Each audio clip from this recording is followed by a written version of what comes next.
way Funko waited to actually make this pop, I think it would have been much better. Like, comment, and subscribe for more content. Where's the notification bell? It's to the right of you. Oh. What's up, guys? It's DK Wrestler here, and in today's video, I'm going to be talking about 5 pops that I think Funko should have waited to make. There have been many instances where Funko makes a certain Funko Pop, and you think, yeah, this is pretty cool, but I think there definitely should be some improvements. And I definitely think that these 5 pops do have some room for improvements. All 5 of these that I picked are pretty cool Funko Pops, but they're not exactly the most perfect pops, at least in my opinion. So the first pop I'm going to be talking about is the Walmart exclusive Trash Compactor Escape Pop Movie Moments featuring Luke Skywalker and Princess Leia from Star Wars Episode 4: A New Hope. Now, don't get me wrong. This movie moments is awesome. This was a cool scene in the very first Star Wars movie that was ever released, but my only gripe, and I think what would have made this pop better, is if they added Han Solo and Chewbacca, because there are 4 people inside of the trash compactor when it's starting to close in. I know in this movie moments, obviously you got Luke Skywalker there, and Leia has the pole to kind of block the walls from caving in and squishing them, but I think it would have been better if they would have waited, let's say, instead of releasing this in 2017 for the 40th anniversary, which is why I understand why this was released at this time, but maybe waited until this year in 2022 when it's the 45th anniversary, and they could have made this a 4-pop deluxe set. And obviously what I mean by that is what they've been doing the last year with a lot of deluxe pops, whether it's 4 pops like the Stranger Things set, or 7 pops like the Bounty Hunter Pop Deluxe set exclusive to GameStop, where you have connecting pieces. And I think easily with what they made here back in 2017, they could have easily split this in half. First of all, have Luke with kind of like that one-eyed monster and have a piece of the trash compactor wall, and then Leia could have her side with the garbage piling there with the pole like it's shown in the pop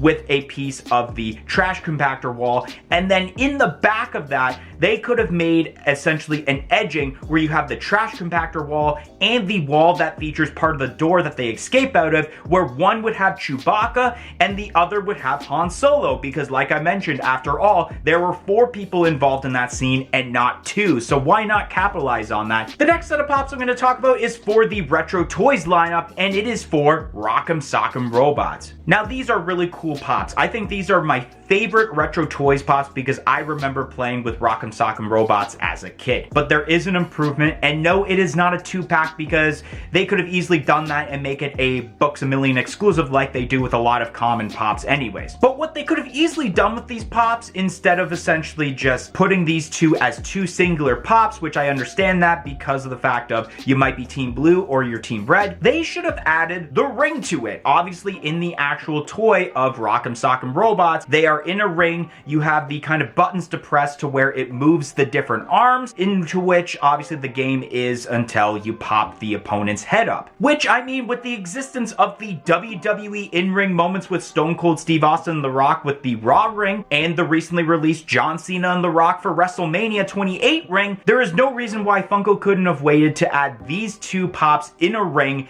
and change obviously the ropes white and have the post and the rest of the ring as yellow, just like the actual Rock'em Sock'em Robots toy was. And no, you don't need the little button mashers that you use in order to actually play the game, because after all, Funko Pops are collectibles, they are not toys to be played with. So the next pop I'm actually going to talk about is for a series that I collect almost every single pop for. It is actually my favorite set, and that is the Toy Story lineup. And the pop I'm going to talk about here is Mr. Prickle Pants for the Toy Story lineup.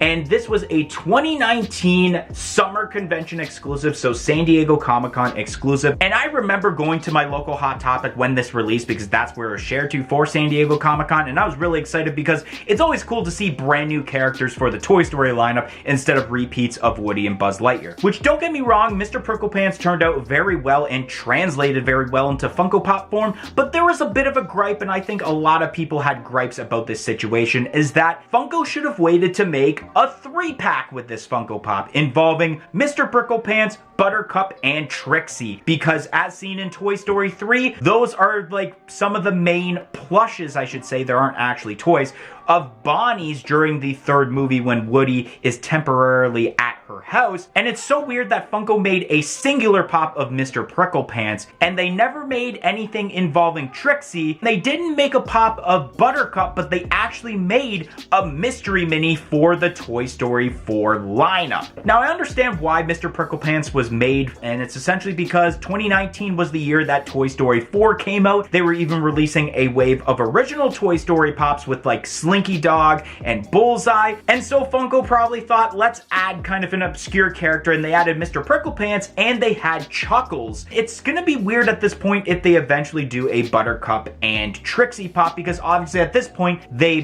probably will have to be singular pops, because if they do decide to, let's say, make this into a 2-pack, then it's gonna concern people of why didn't they just wait and make a 3-pack involving Mr. Prickle Pants. So the next pop I'm gonna be talking about is for another lineup that I collect a lot of pops for, and that is the WWE lineup, and this pop is of the FYE exclusive Demon Finn Balor. Now, I know they did make a normal Finn Balor pop involved with a 1-in-6 chase of Demon Finn Balor, but the FYE exclusive is a different variant because it is the Demon Finn Balor as terms to his entrance. The overall detail is cool. He's in an okay pose. I'm pretty sure it's the exact same pose as the other two Finn Balor pops, but how cool would this pop have been if this was made into a deluxe? And not just any form of deluxe, but what if Funko waited a few more years to make this version and make it a lights and sounds Funko Pop? That would just be absolutely insane, because if you see Finn Balor's entrance as the demon, you have the flashing red lights, maybe some other colors too, I can't exactly remember, but I know red for sure, and then you have those kind of creepy sounds to go along with it. It would have been awesome, and especially if the arms were maybe posed a little bit higher. Now, I wouldn't have expected Funko to actually have the theme song of Finn Balor at this point, because it probably would take a lot of like money for licensing, but even if it was like that creepy like intro to the theme song where it's like,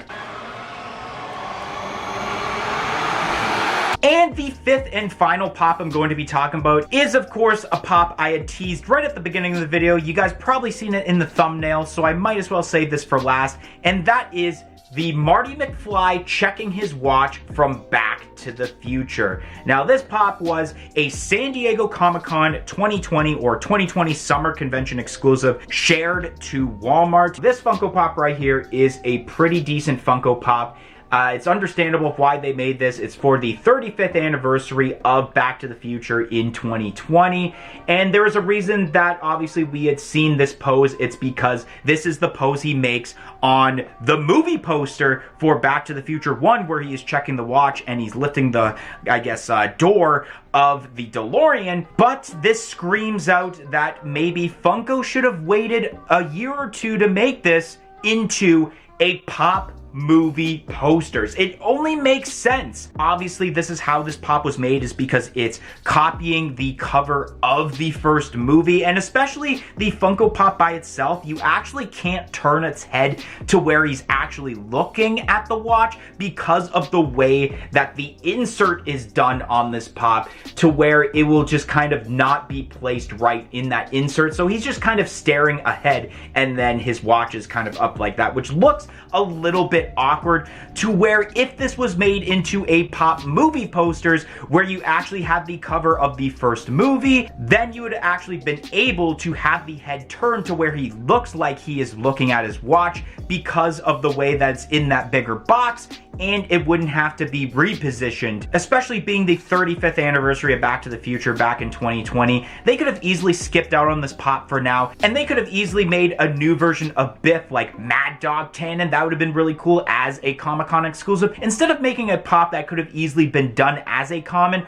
Or, like I keep mentioning, it should have been made as an eventual pop movie posters, since not too long after San Diego Comic-Con 2020, we started getting the game covers, the VHS covers, and especially the pop movie posters, and this could have been an easy candidate. Anyways, guys, that's going to be the end of today's video. If you enjoyed this discussion video, make sure you smash that like button, comment in the comment section below, and let me know pops that you think that Funko should have waited on. And as said in the intro, make sure you press that subscribe button for more content like this video in the future, and press the little bell beside it to be notified of when that future content gets released. But anyways, guys, thank you for watching today's video, and hope to see you guys next time. 1, 2, 3, I'm out of here. Follow us on all of our social media platforms on Facebook, Twitter, and Instagram at A Funko Popcast. If you want to check out some of our other content that's featured on our channel, you can click either the playlist that's on your screen right now featuring previous episodes of our weekly podcast, A Funko Popcast, or we have suggested a video for you guys in relation to today's video.